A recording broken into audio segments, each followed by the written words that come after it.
this evening, Jenna is going to be using her co-curated exhibition, T-shirts, culture, and subversion.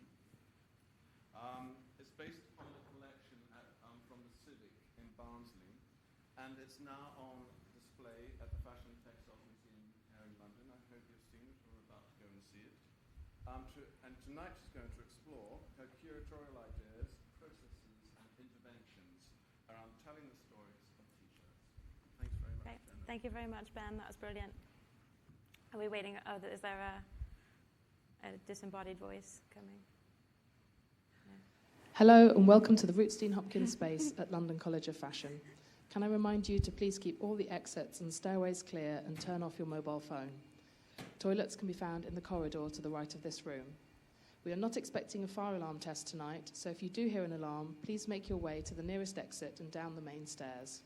Once downstairs, please leave the building completely, as there is a dispersal policy, which means you should move across the road to safety. Thank you. Great. Thanks again, Ben, for recounting my life story. So it brings us up to right now. So the title of my talk today, first of all, who's seen the exhibition? Just a show of hands. Okay, so most people have seen it. I think that, so there's not going to be any spoilers tonight. In a way, there's going to be me really talking about the things around the exhibition, not necessarily taking you through, because I've done lots and lots of tours, and this is very expressly not a tour of the exhibition. So I've called it the process, the personal, and the postscript. So those are the three areas I'm going to focus on today. Ben's introduced me, so I don't need to do that. But I wanted to thank my partner for this really great picture that I really feel like represents me as a curator. And this is something that the center you've asked me for before, and I never had one, so now I have one. And I thought about, I'm going to talk about what I'm wearing today, and also I think, I felt a lot of pressure recently to have a wardrobe of T-shirts, which is something that I really didn't have before. I mean, I've had many T-shirts that I love, and I've had a lot of opportunity to reflect on them and talk about them, especially with the press, which has been great. But I really wanted to get this T-shirt, right? So did you guys know that London College of Fashion has an official T-shirt? All right, so one of the, historically, university T-shirts play a big role in T-shirt history, and we have one. I've never really owned a school pride T-shirt before, but ironically, the place where you can get that T-shirt is Central St. Martin's. So in the cafe just outside the library, they have that T-shirt, but you have to buy a CSM sweatshirt, and you get that for free. So I think this is something that we need to raise, across UAL. Why is that? So this talk's been devised not only to amuse you, hopefully, but as a dialogue with the work of the Center for Fashion Curation. So I'm a student there now, and I've long been a student and also an associate. And although very conveniently, we don't have the same exact interests. We share preoccupations, and what other people in the center are doing, and what they're publishing, and what they're thinking about has really affected what my approach is. And I'm doing a practice-based PhD that's obviously not about T-shirts or the First World War or Louis Vuitton, but all those things have been things I've been working on during my PhD. So I'm thinking of the practice in a really holistic way, that all of these experiences are influencing what's actually coming out at the end of my research period. So the idea of the dialogue. First of all, does anyone see Past Imperfect? It was here at the Fashion Space Gallery. And one of the things that I most loved about this is that it made the research process visible, literally. Research documents with the equivalent of all those sticky notes. All of that was put up on the wall. And that's something that Jeff and Amy Delahaye worked on together. And also that it was, their intention was also to highlight the different choices that go into making an exhibition. So, while this, to some degree is quite navel-gazing, right? Because you're making an exhibition about making exhibitions. So even though the T-shirts exhibition doesn't reveal a lot of its process, it's what I wanted to do tonight. And then another theme that runs through the work at the center, and this is also kind of coming to me by way of Jeff Horsley, and Jeff's not here tonight, but Jeff spoke to my MA class, and at the time he was doing his PhD, and I consider Jeff to sort of be the pioneer. He's the person who holds a practice-based PhD in fashion curation. But it's also a lot of what he talks about, and his PhD's title was Embedding the Personal. And that's something that in my work, even before I was on the PhD, I really thought about a lot, about how curating is inescapably personal. And it's something that's been in my other projects. So here's 3 things that were in Women Fashion Power. And in Women Fashion Power, I curated the historical timeline, which was meant to support the display of clothing by eminent women working in different fields today. So the first thing there is a satirical handkerchief. So I put that. I got to choose pretty much everything that went in that show with no one to really question it. It was just, could we get it? Could we get it there in time? So I was already interested in fashion and satire, so I put a satirical handkerchief into a section about women's rights in the turn of the century. Secondly, I put in this because I love, this is a Marks & Spencer smock from during World War II. It's a CC41 M&S smock with an Egyptian print on it. So one of my other obsessions is Egyptomania. So I always put something Egyptian in my shows. It's becoming a trope. And then furthermore, people always ask you, if you could have one thing in your wardrobe, what would it be? People like to ask that question of fashion curators. Well, it was that, and I was actually able to buy that. Not the one that was in the show, but I was able to buy one on Etsy for actually quite little money shortly after, and it became my work smock. So I think this is another preoccupation of the center. We think about what do you wear during install. So I wear my Egyptian smock during install, and it definitely. It's a bit of a talisman for me because I'm scared of heights and I had to go on that cherry picker. That's in Manchester. And then the third is to honor people who I love in what I put into exhibitions. And just in Women Fashion Power, when looking at the teenager in the 1950s, first I came across this Beatles skirt. And it's in the contemporary wardrobe collection, which a lot of us here at LCF know. And I just thought right away, oh my God, my mother would just want that. I just wish could I buy it? Could I steal it? But I put it in the exhibition instead. And then it was paired with my mom's actual Beatles fan magazines. So we were able to look at how young women might have been expressing their fandom, not only in clothes, but in other forms of media. So that went into the show too. And then other affinities and serendipities with what's going on in T-shirts. So Jeff, who now I've already mentioned twice, he had an exhibition called Nice and Sleazy, Punk and Post-Punk T-shirts, and it was in late 2016. At the time, I was working already with the Civic and Barnsley on another project, and they mentioned to me that they were maybe going to do something about T-shirts and punk, and I just thought, that's being done. That's being done right now by somebody else. And I felt quite territorial about it. I went to see Jeff's show, and it illustrates as ever that there's many ways to approach the same topic. But I think also what I took away from that, because that show was site-specific, it had performance, and it had some very, very specific ways of exhibiting T-shirts. So it became a reference for us design-wise when we had to think about how are we going to make 200 T-shirts interesting in a huge gallery space. So here's the show itself, just a little bit identification. It's at the Fashion and Textile Museum, but it's a collaboration between the FTM and the Civic and Barnsley.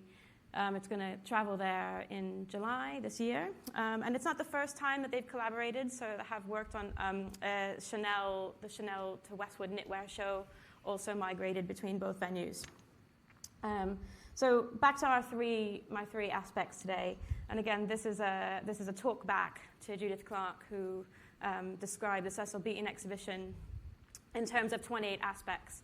So thinking about, how can we talk about exhibitions, right? They happen and then they're done, they're ephemeral, so they leave documents, we might have pictures, we might talk. There's so many ways that we might understand them. They're texts. So I'm looking only at 3 aspects today, but certainly there's many, many more. That's why I want to make sure there's time for questions, because I'm inevitably leaving things out. So how did I become involved in T-shirts? So that's Fashion Freedom, a project that I worked on. It's a 14 to 18 now commission project. It was all entirely commissions-based with a few bits of historic dress. It was in Manchester in 2016. And then I traveled to the Civic, Barnsley, and I just put this in here for another reason. So when I was looking for pictures of the Civic Barnsley, I found that. I have no idea who that girl is, but she's clearly pretending to be me, right? Because that's my job. So I think, in the world, there is a younger, thinner version of yourself doing your job in the media. Interesting. So it's, pictures from the Yorkshire Post there. So someone's had to imitate the idea of being the fashion curator. But at the Civic, I met this gentleman, David Sinclair. He's the director. He also had, at the time that we were talking about bringing fashion and freedom to his center, he became the director of visual arts for Hull City of Culture, which meant that I got to go to Hull and I got to meet other people who were interested in bringing fashion and freedom to Hull. And that was also centered around a wonderful place called the Humber Street Gallery, where I spent a lot of my in-between time when I was not installing fashion and freedom in a shopping mall. And one day, David bought me this pina colada. And he said, how would you like to work on the T-shirts exhibition? Have you got a little bit of time? And I think he had no idea what he was going to get, because ultimately he was asking me to consult for 10 days. And I'm not counting. But he said, you'll be the co-curator. This is a work in progress, and it just needs to carry along. So essentially, this is the third time that's happened to me. The first time was Women Fashion Power. Something had started, and then they needed to bring somebody on to kind of finish it. Same thing with Fashion and Freedom. The idea was there. So these are all, I think of them as like adopted children. They're works in progress, and then they kind of get me in to finish. So I don't know if it's a trend. But once I knew that I wanted to be part of the project, and that I could bring something to it. And I started to think about, well, maybe there were signs that this was going to happen. So one of the reasons I became involved. So that's my own tweet, or is it a tweet? Maybe I put it on Facebook, which I don't usually do. I don't usually bitch about things on social media.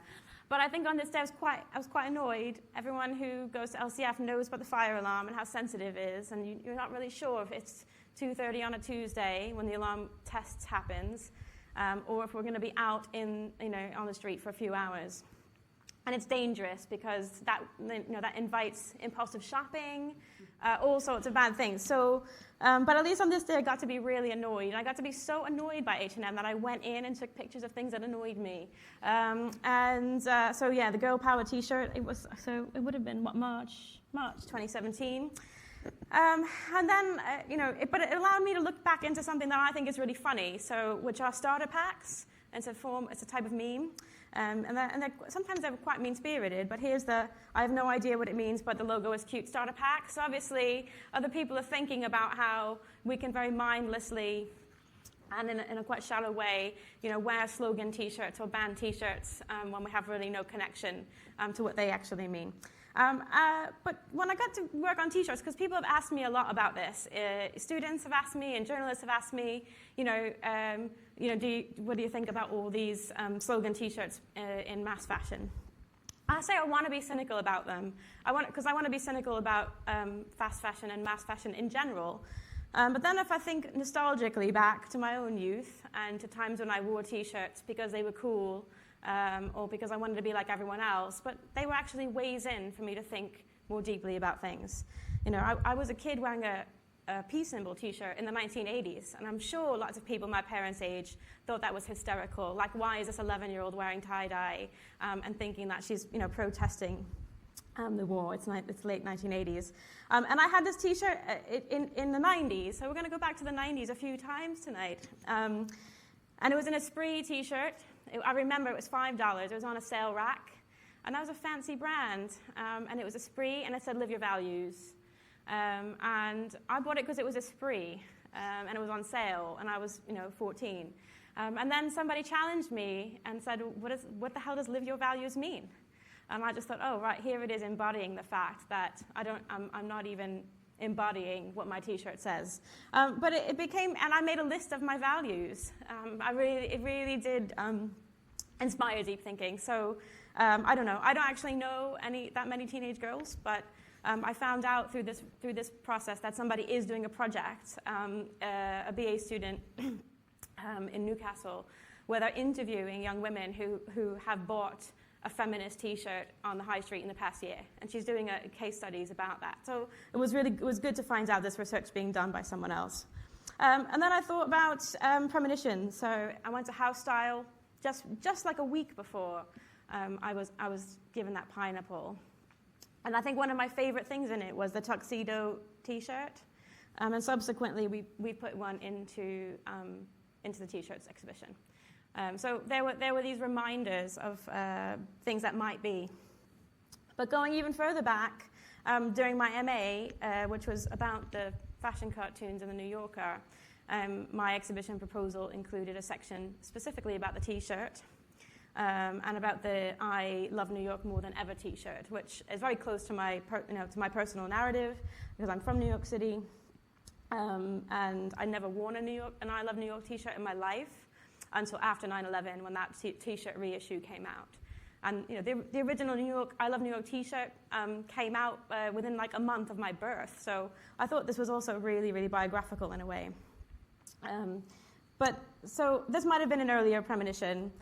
But then once the kind of contract is signed, right, and it's saying you're going to be a consultant, my first instinct is research. And it's not the internet. I mean, it's the library. So CSM library, just because they had more books about the T-shirt than we do. That was just the way it was. But a lot of them are like this. So these are the key ones. And then so you have a few different things. You have picture source books, and then slogan T-shirts, cult and culture. Which is probably one of the only books that approaches the topic academically. It's written by a journalist, has lots of different interviews, and had a lot of things that were already ideas that were filtering into our approach to the show. But my favorite of all was this one called T, A Typology of T-shirts. And it's a photo essay, it's a photography book by a woman called Susan Barnett. What I really loved about this book, and I think it's what impressed me as a fashion curator, is that the introduction was written by Harold Coda, so former curator in charge of the Met. So I thought, if Harold's written the intro, then this is of quality. But what I really, really liked about it is that it showed people wearing the T-shirt from the back. We could see a little bit about the wearer, so this was almost an in-between for me. It's in between like the T-shirt on a hanger and the T-shirt on a person walking up the street. But I didn't know that Susan Barnett had already been approached by the Fashion and Textile Museum to show her work alongside ours. So it worked out great.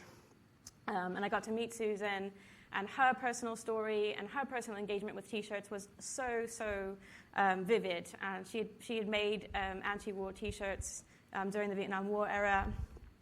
She had lots of insights into the past sort of 10 years since she's been doing the T-shirt project and how things have been changing. She really has a look. It's a sociological study, and it was a really, really illuminating complement to our project.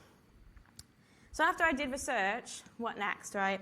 Well, what I really did next is I went away, and I had a research residency in the United States, and I was in this lovely room thinking about 18th century things. But I had to make a response. So I made this really, really over-the-top document that was like analyzing the T-shirt, and I put tons and tons of hours into it, and I shared it with everyone that was in the team. And I had, I had graphic ideas. I think it was like 75 slides, and I really wanted to talk about that tonight. But what happened is that I couldn't find it. I really couldn't, and it was on a Dropbox that was shared, and people deleted things out of it. So someone erased it. So that's how I feel about that. And it's a lesson to me and to everyone that uses Dropbox that people should know how to use the Dropbox and not delete things. But fair enough. Anyway, the process continued when I came back. And we stepped away from spreadsheets and libraries and to the real good stuff find in the actual T-shirt. So there was a lot of T-shirts. There were a few collections that we were already working with, significantly Lee Price, who's a collector of Westwood, whose T-shirts are central to the show. We were already potentially loaning from the Malcolm Garrett archive at Manchester Metropolitan University. But then there were, places that I knew where maybe we could get some T-shirts. And fortunately, T-shirts can be bought pretty cheaply. So there was some charity shopping in there as well. But amongst the archivists that I have worked with before, I was able to, first of all, this is the Ours Obscenity Trial T-shirt. So it's important in the history of T-shirts being used to raise awareness about causes, and it's early in terms of printed T-shirts. And I'd come across, I didn't know about it before. I didn't know about the Ours Obscenity Trials. I'm not going to give the whole backstory right now, but it appeared in all the books about T-shirts. And then when I contacted my friends who have a large collection of things, and I said, what have you got in the realm of T-shirts? And they said, we have an Ours Obscenity Trials T-shirt. It was like, hurrah.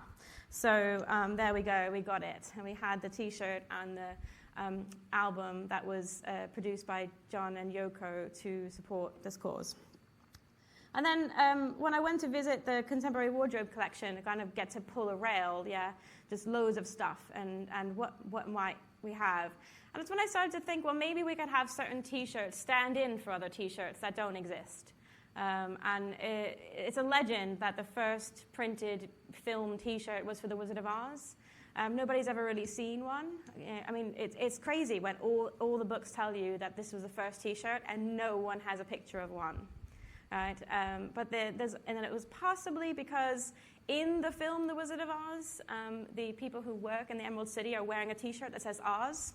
So there's this sort of ambiguity about that. But I just thought, well, the idea of the Wizard of Oz T-shirt that doesn't exist might be something to put in the show. And I got that idea because of seeing this shirt in Roger's archive. We didn't actually end up getting that one, but we just bought a cheap one. We bought that was actually from a high school production of The Wizard of Oz. So it got to be two things. It got to be the first ever printed film T-shirt, the souvenir, and the kind of commemorative, school T-shirt. And then there we go. So I'm consistently putting in Egyptomania stuff. So carrying that tradition on. So there it is in the archive and in the exhibition. So after visiting archives and reviewing all the things that were already committed to be part of the show, I do my favorite part, which is I print everything out. So all the pictures, right, make tiny little postage stamp sized. And then on the left, that is the categories that were in place when I came on board. So those were sort of research dossiers, and that were related to the shirts that we knew we were going to have in the show, but they weren't necessarily fixed themes. So I put that together with all the T-shirts that we had, all the T-shirts that we could have, and all the T-shirts that were in books that might be a good idea to put in the show. And then I organized those into different themes. So that's a deconstruct, reconstruct. And so what these are, just for scale, these are like A3 pieces of foam board. And I had a stack of them. They were meant to be used for something else. I think I was going to build a model out of them. But they ended up being the boards, and I could really surround myself with all the different options and play with them. From there, the themes develop, and on and on. But at the same time, we're doing the thing that's really tough, and it's usually the first thing, right? The logo image. So long before texts, even loans are gone, right? They want the museum and the press. They want that image. What is our logo going to look like? Everyone had a hand in it. So there's on the left my sketches, my thoughts about using the T as a T-shirt. It's so obvious, right? And then the center is a design that is going to be used for Barnsley that was done by our assistant Isabel Wilkins, who's also a brilliant graphic designer. And then on the right is the one that we ultimately settled on after many emails and many versions, and not any animosity, but there was actually a lot of disagreement, and we came to something that was both evoking the screen of the silk screen and whether or not to use the image of Catherine Hamnet. We have different versions of it. So it had to be flexible. It had to fit in a square and a banner. So all these pragmatic concerns, as well as having something that looks quite good.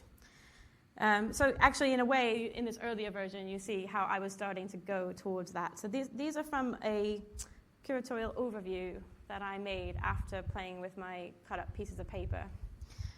So the themes start to come into view, and also ideas about the design of each themes.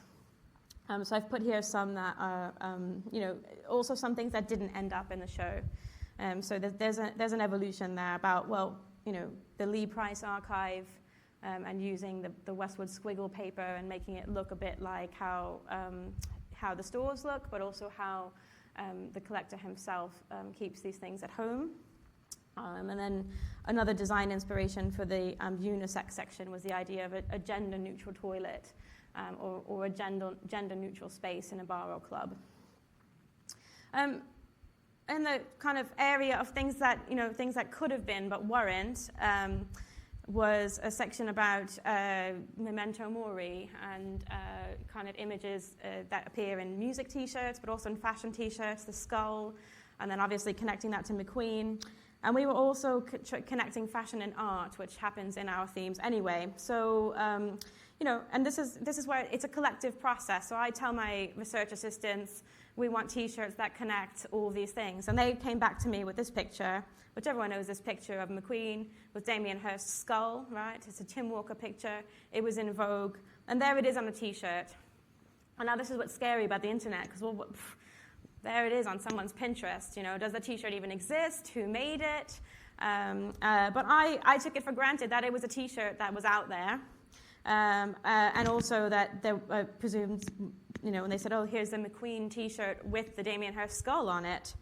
And I thought that was great, because I have a Henry Holland, Treat Me Mean, Alexander McQueen T-shirt, which I've wondered about wearing it if it's in poor taste.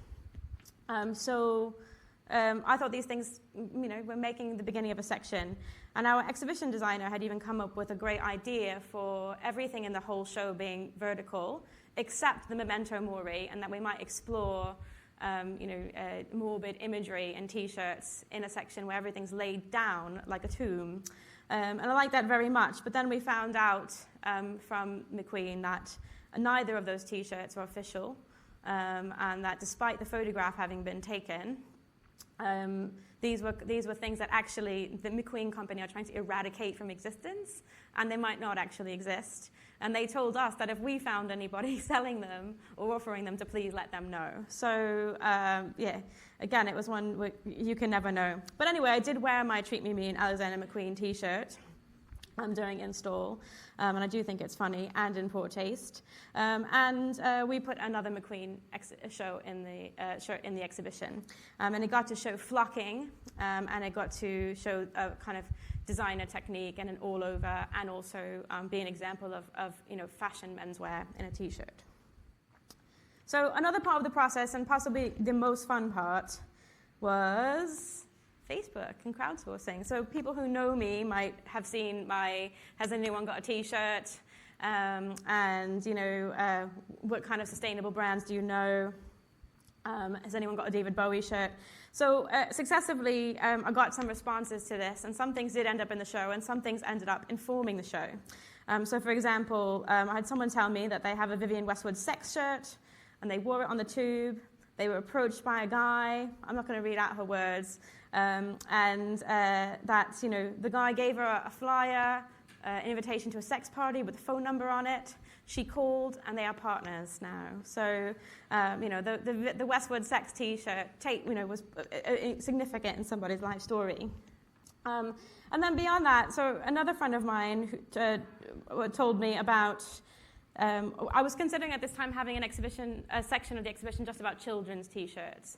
So this is a friend of mine who recalled, and I'm presuming this is around 1977, a Muppets T-shirt. And I'm not going to read the whole story out loud. But that basically this T-shirt, diffused a very tense and potentially dangerous situation. And that reflecting on it now, he realized how strange it was that in 1977, seeing a printed T-shirt was still something quite unusual. So it really put things in perspective about the time frames around this ubiquitous item.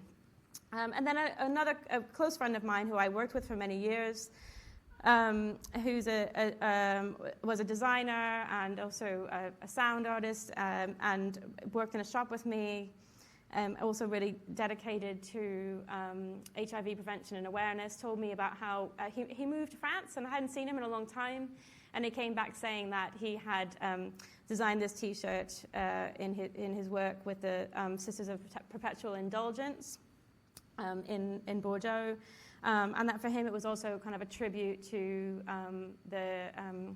HIV awareness and gay pride t-shirts of the 80s and 90s, which was already a theme in our show.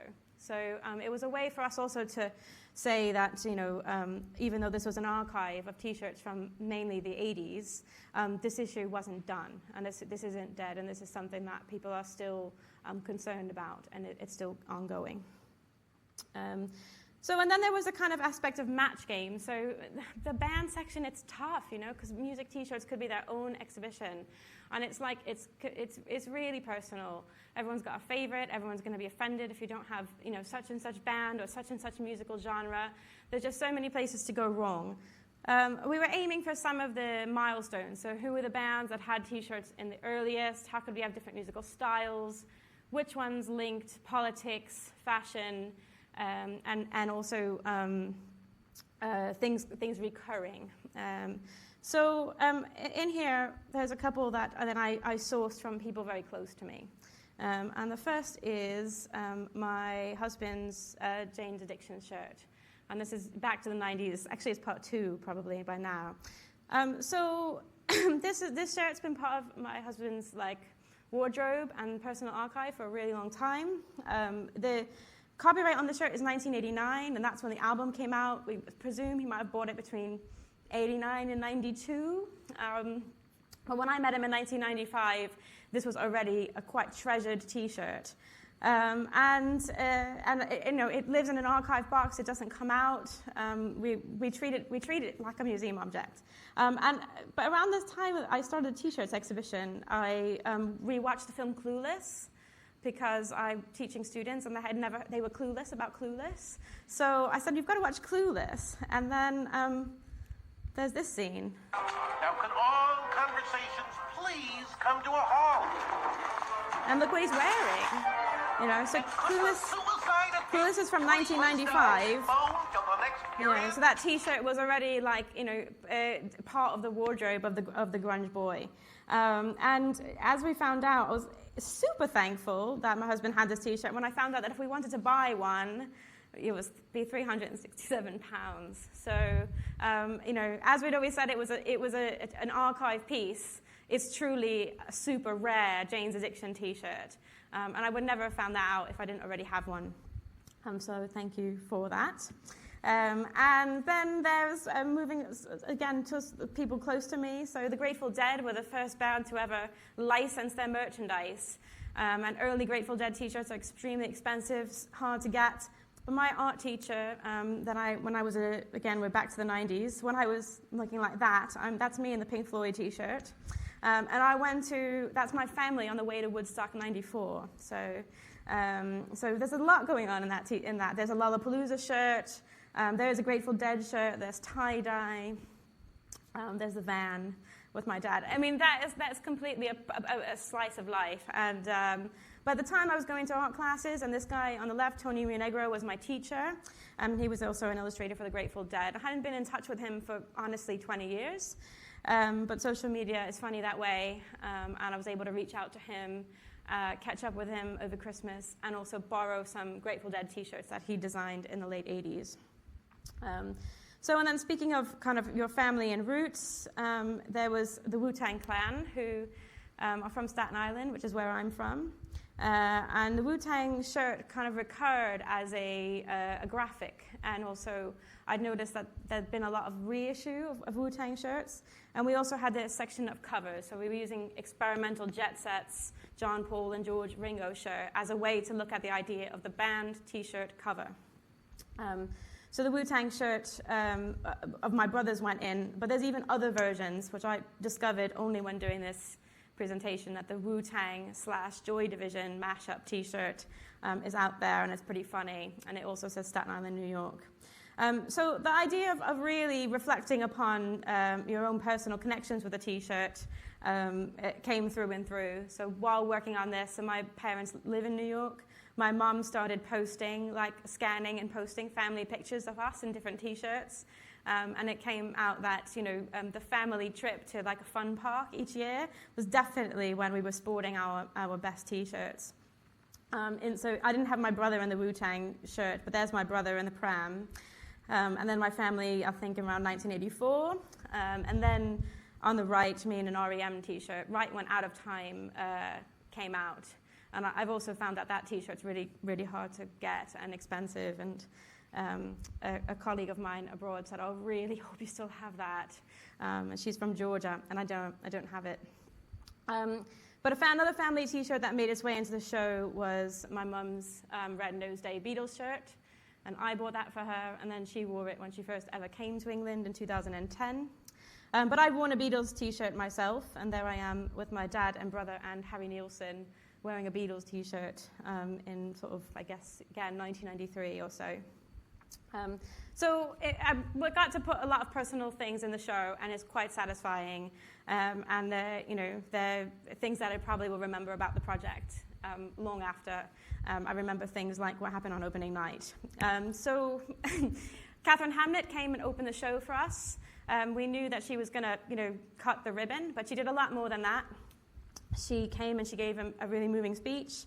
She she printed specially and then gave to us as a gift Second Referendum Now T-shirts. So it was a discussion and a decision about if we wanted to wear them or not, because obviously, you're taking part in a political act by wearing that. We are, are we representatives of the museum or not? So really interesting conversations sprung up around that. I decided that I was going to wear it during the speeches. The back of the T-shirt had a form letter to your MP, and during the opening, she was gesturing to that, and I just spun around. So it was really spontaneous, and then I got to be the mannequin. So I'm the fashion curator who got to be the mannequin for Catherine Hamnett. So in terms of bucket list things that you couldn't have imagined, there it was. And simultaneously, we were on Newsnight, and Kirsty Walk, who I met during Women Fashion Power, so things were really connecting, she came to the show, she interviewed Catherine Hamnett, and then I thought it was quite good because they made their own exhibition in the studio. They had, used the graphic panels, but they also got the 58% Don't Want Pershing shirt, which we don't have one in the show. We thought we didn't need it, but it was good because then they got it on Newsnight. They made their own show, and I got to be that was the press that was happening. But as a result of that, so morning after the exhibition, right, really morning after, and I thought, wow, is there going to be press? Should I even look at it? I couldn't avoid this. So this was the first bit of press that came out, which was the Express saying, this is a Ramona wearing this T-shirt. Yeah. And I think it's also the kind of the perspective. Well, it gave us a lot of press because it did mention that it was in an exhibition, even though the headline is really that she's wearing the T-shirt. And Catherine Hamnett was also described as a fashion designer whose designs were worn by George Michael. Right, so that's, different ways that you might sum up somebody's career and perspective. But other thing that happens on opening night was that Lost Shapes, who are a small, independent eco-fashion brand, and they were selected. I have to give the credit for this absolutely to my assistant, Izzy Wilkins, who scoured Etsy and scoured magazines to find who were the ethical fashion brands that were doing something cool, that were doing it absolutely correct, and that also fit in with the attitude or the other themes in our exhibition. And Lost Shapes, everything is organic, is eco-friendly inks. They cut the stencils themselves. They don't use any damaging chemicals. And all their shirts also had a quite ironic stance. So in the show we have two, one that says optimist, but the word optimist, trails off and doesn't fit. And the other one says we're all doomed. And we put them both on the show. Optimist went into the climate section. It was also a way for us to look at the different graphic styles in eco T-shirts. And then, so, I don't know if you can just about see it there. I can't read it on the screen because it's smaller. But a designer, Anna, made her own T-shirt that said imposter for opening night because she knew that she was going to be in an exhibition with Catherine Hamnett and Vivienne Westwood, and that it's not too often that small brands get into big exhibitions. And it was really, really nice to be able to commune with somebody that way. So she made the Imposter t-shirt, blogged about it, wrote a really lovely reflection on the exhibition on the Lost Shapes website, and then due to popular demand, printed the Imposter t-shirt, and it's now for sale. So I said, definitely have to have one. And I told her that I was going to wear it tonight, and she said, thumbs up. But also that imposter syndrome is something that is endemic to PhD students, which I didn't know. So I think it's an appropriate t-shirt all around. So something else that, could we know, right? Because people keep asking, journalists keep asking, like, did you know the t-shirt was going to be so hot when you started it? Those kind of questions like, did we cause the zeitgeist? Well, absolutely we didn't. Did anyone see this story about Vivienne Westwood, this controversy? All right, so it's about, Westwood catwalk just now, sending this shirt that says, we do big sizes, da da da da. And it's actually like a direct copy of a t-shirt by a much smaller independent label called Rotting Dean Bazaar. And Rotting Dean Bazaar showed their collections in January of 2018. And at the time, my co-curator David said, I love the We Do Big Sizes shirt. We have to put it in the exhibition. So we got that for the t-shirt show. And then we also have a Westwood shirt, a very recent Westwood shirt about character and becoming who you are. And it's in our last words section, which is the place for all the messages that we wanted people to leave with.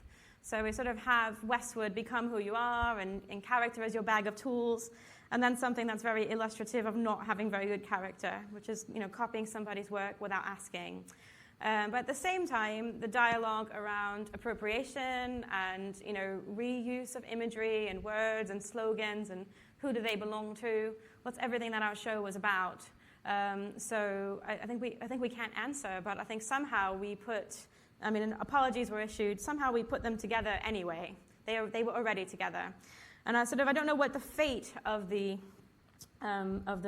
Andreas for Westwood ripoff of Rotting Dean and of Louise Gray, whose handwriting, Powerful Human, was also layered up into the shirt.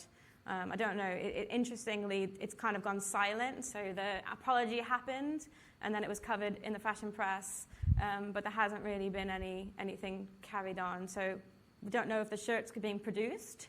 And in a way, I'd sort of like the shirt to be in our exhibition. So maybe we'll talk to, in subsequent versions, we might carry the conversation on.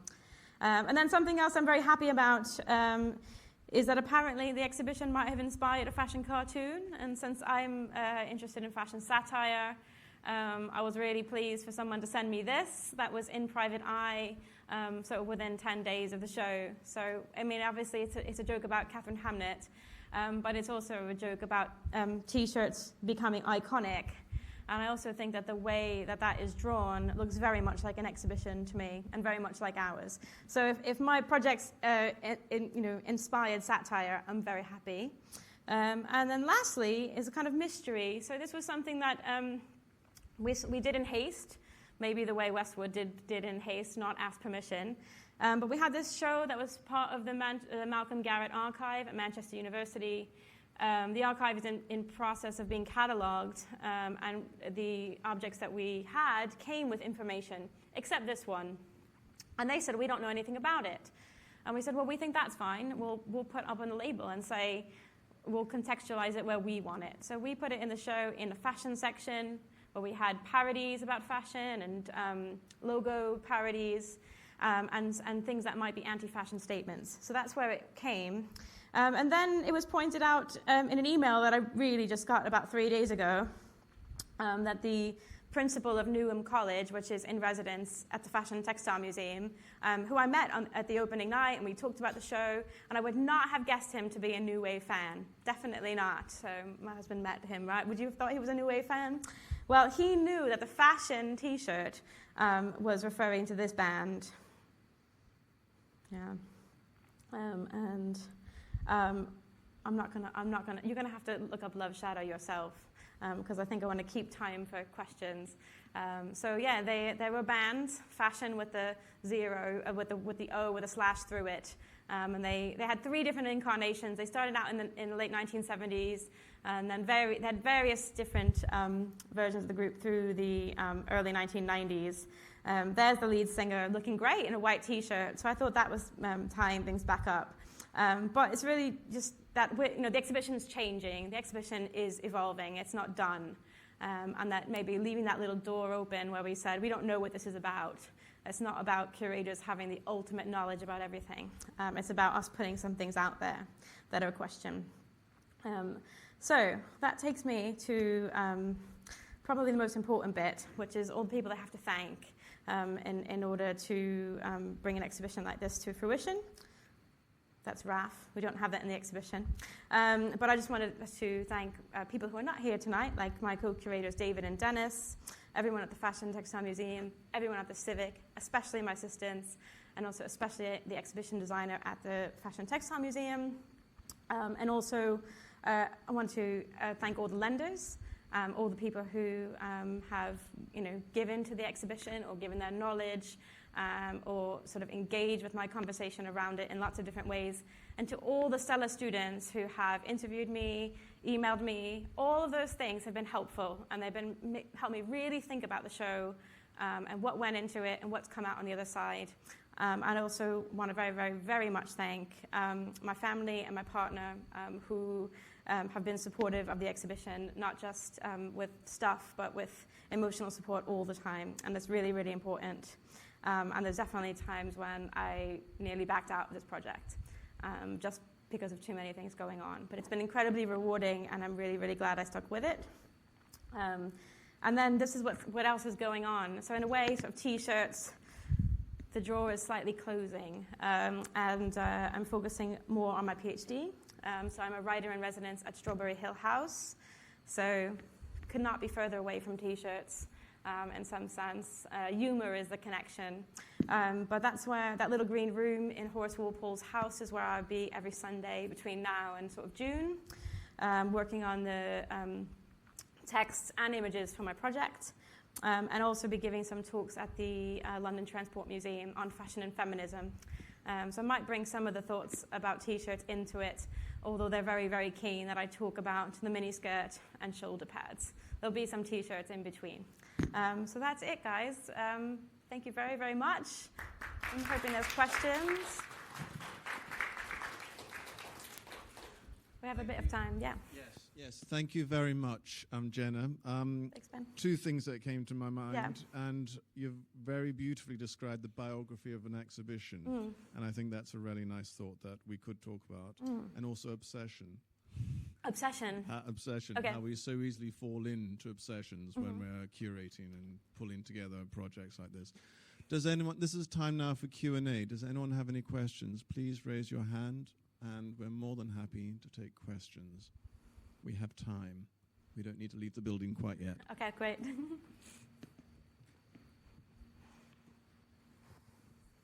Thank you very much. That was a great talk, and I've really enjoyed the exhibition as well. Cool, I'm glad.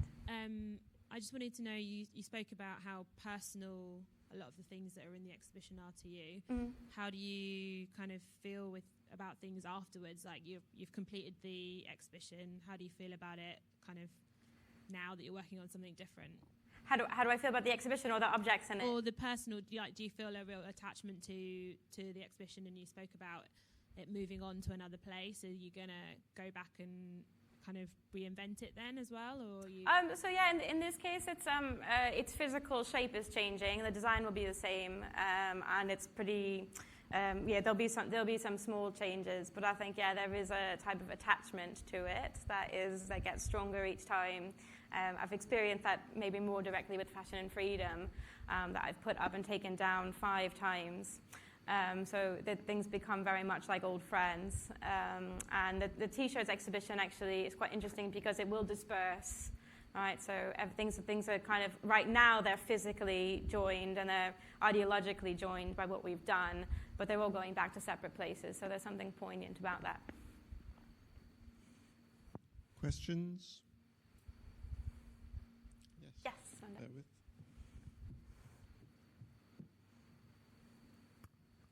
Hi. Hi. I really enjoyed the Thank you. lecture. Thank you very much. I wanted to know what are the rules for a T-shirt? What are the rules? Yeah.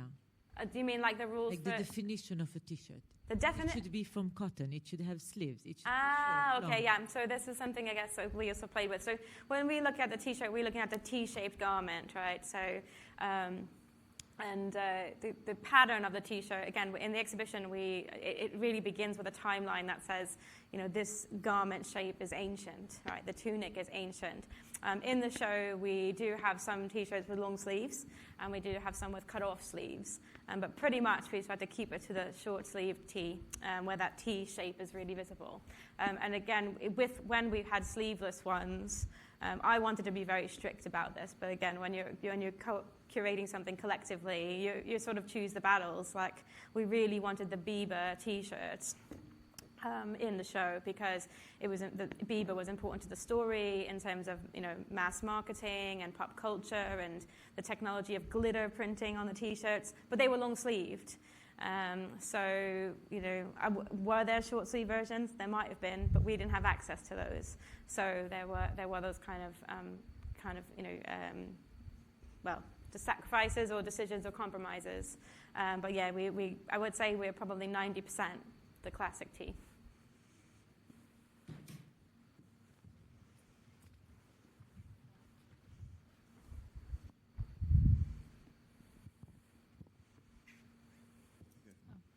Thanks, Jenna. That was awesome. I want to know, given the T-shirt is such an egalitarian kind of a garment, as a curator, have you identified a real dearth in the attention to these sorts of garments in exhibition spaces? And if you have, what other garment would you attack next? What other garments? So the project for me is the first time I've ever done an exhibition where it was about one type of thing, right? And even that it was all sort of 20th century is also unique. Definitely bringing attention to the fact that the T-shirt is something that, even though museums might collect them, certainly social history museums and ones that I've had the experience of working for and with do collect T-shirts. Is still something that maybe the general public might not value as museum quality. So it's certainly something that we were incorporating not just in the curatorial decisions, but the design decisions about what are all the different ways that we might show something simple so that we can revere it, we can relate to it. Is it art? Is it disposable? I mean, actually, I've just thought of this. It was something that in my MA, my group worked on. So Ben and Sophie, who's also here, we did a show called The White Dress Project, where we had one dress made from a pattern, and we thought, how many different ways could we display this that would tell so many different stories? So it was something that, we really, really worked on. We really worked on with the exhibition designer. And I don't know how successful it is. I'll say something really humbling. I read the comments book at the museum about a week ago. And of course, the comments book, people write, yay, fab, I'm from so-and-so, I loved it, I've never been to London, that kind of thing. But there were some people who really engaged, and a consistent criticism was that the font on the labels was hard to read. And I have to agree with that. It's block letters, the grey and the white and the lighting. It was something that we didn't test well enough. But the person's comment was that without the labels, it was just like being at Primark. And I took that really to heart. I think I almost cried because I thought, well, I can understand how people may, how much interpretation to have in an exhibition is one thing. But if what people really associated a room full of T-shirts with was like the bottom level of fast fashion, then I thought, well, we've done something more wrong than just like not pick the right font. Yeah. That raises issues of context. Yes, well, issues of context. Hi, great, Hi. Thank you, really inspiring. I'm a T-shirt designer, and of course I went to see the show. I couldn't wait to go and see the show. And thank you for pointing out something really that I couldn't articulate until now, that you said when you were young, you bought a T-shirt from Esprit because you could afford it, and the Esprit bit of the T-shirt was really the most important bit because it was the branded bit, not the message. Yeah. And then after wearing it, you were wearing the message and you were questioned about the message and you had to come up With the reason. With the reason. And I think that's what the exhibition did, really. It made you look at a T-shirt and walk out, and then there were a few questions to answer about it. Yeah. So thank you. Well, thank you, because that's exactly what we want. And I think that's when we say conversation, we want people to think differently, not because people's thinking is bad, but I think also, generationally, on days I've been there, it's been really, really rewarding to see young people and their families talking about the T-shirts, and that there's kind of something that resonates for everyone differently. And also one more thing, it does separate from the high street. Okay. Because once you look at what you're wearing, then you know you can't get it from Primark. Yeah. You know, it makes a big, big difference. Yes. So thank you. Brilliant. Right. Thank you very much for the comments. Any more questions? We still have a few minutes that we're allowed in the building before they chuck us out. If not, I'd just like to thank Jenna. Thank you very much for a really enlightening, very thoughtful Thank you, Bree. talk. I don't feel like an imposter anymore.